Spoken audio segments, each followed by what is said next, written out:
కొన్ని సినిమాలు దశాబ్దాలు గడుస్తున్నా అలా గుర్తుండిపోతాయి.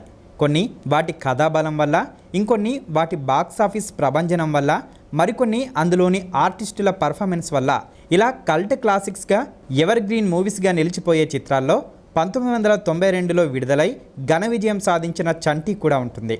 మనం పైన చెప్పుకున్న 3 లక్షణాలు ఈ సినిమాకు ఉన్నాయి. 1990లో బొబ్బిలి రాజా తర్వాత వెంకటేష్కు మాస్లో సూపర్ స్టార్గా ఫాలోయింగ్ వచ్చేసింది. దాంతో వరుసగా శత్రువు, కూలీ నెంబర్ 1, సూర్య, ఐపీఎస్ లాంటి మాస్ సినిమాలు చేశారు. ఇక బోర్ కొట్టేసిందేమో, కొంచెం కొత్తగా ట్రై చేద్దామని కథలు వినసాగారు. యార్లగడ్డ సురేంద్ర బ్యానర్లో రవిరాజా పినిశెట్టి డైరెక్షన్లో ఒక సినిమా చేయడానికి కమిట్ అయ్యారు. క్షణక్షణం షూటింగ్ అయిపోయాక సినిమా మొదలు పెడదామని అనుకున్నారు.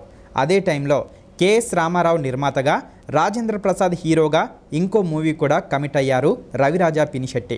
ఇదిలా ఉంటే తమిళ్లో చిన్న తంబి అనే మూవీ ప్రివ్యూ కోసం రామానాయుడు, పరుచూరి బ్రదర్స్, కెఎస్ రామారావులకు ఆహ్వానం అందింది. సినిమా చూశాక ఇది వెంకటేష్కు సరిపోద్దేమో అని కెఎస్ రామారావు అంటే అస్సలు సెట్ అవుదా అని రామానాయుడు అన్నారు. బాలకృష్ణకు సూట్ అవుతుందని పరుచూరి బ్రదర్స్ బాలయ్యని కలిస్తే ఆయన వద్దనేశారు. అయితే కెఎస్ రామారావుకు మాత్రం ఈ సినిమాపై గురి కుదిరింది.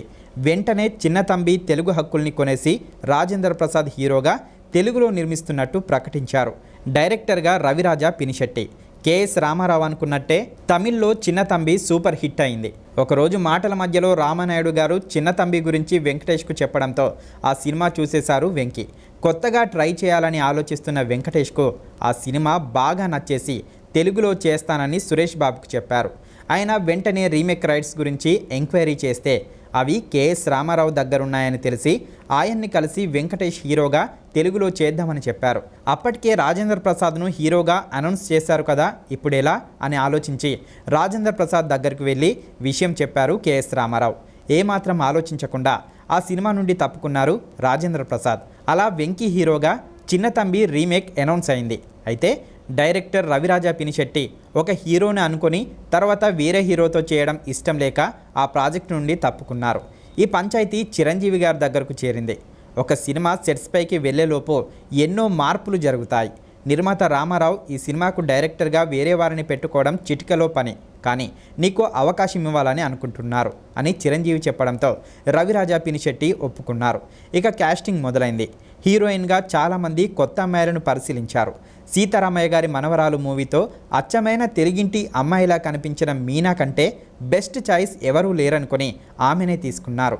నాజర్, బ్రహ్మానందం, సుజాత, మంజుల, మహర్షి రాఘవలతో మంచి క్యాస్టింగ్ రెడీ అయింది.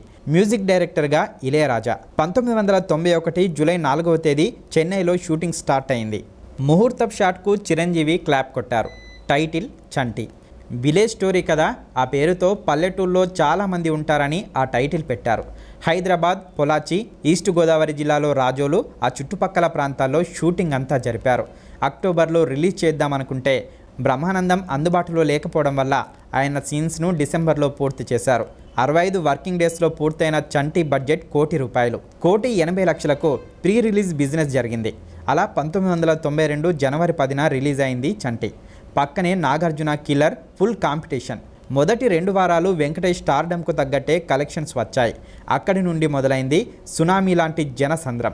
పల్లెటూరి నేపథ్యంలో సాగే అన్ని రకాల ఎమోషన్స్ ఉన్న మూవీ ఇది.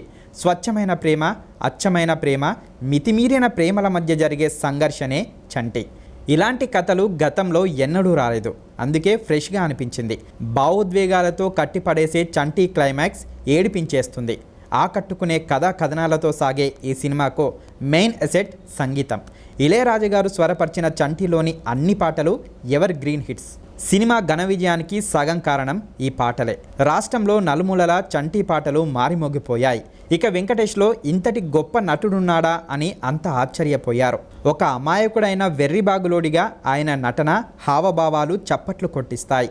స్వాతిముత్యంలో కమల్ హాసన్ నటనతో అప్పట్లో అందరూ వెంకటేష్ని పోల్చారంటే అంతకన్నా గొప్ప పొగడ్త ఇంకేం కావాలి. ఈ సినిమాతో వెంకటేష్ స్టార్డమ్ మారిపోయింది. మాస్ హీరోగా దూసుకుపోతున్న ఆయనకు క్లాస్లో, ఫ్యామిలీస్లో విపరీతమైన గుర్తింపు తెచ్చింది చంటి.